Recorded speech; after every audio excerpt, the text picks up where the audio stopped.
Okay, get the fun music ready for Woodturner's porn. Oh my, look at how the heartwood of that cedar pops out. We were discussing whether or not to do the top on this, and so we'll do the bottom first and see what it looks like as a contrast. Like that. But I think the cedar looks so pretty with a finish on it. Oops, get that whole thing there. Yeah, I think I want to do the top. It could be an artist piece if I didn't. But I think it's going to look too good.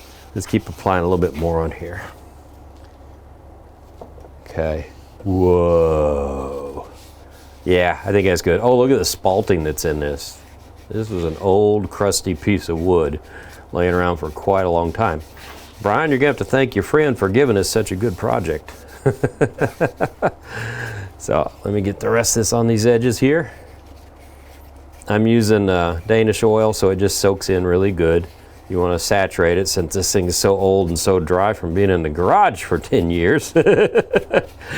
Wonder what else you got hiding in your garage. Who knows? Oh, well, there we go.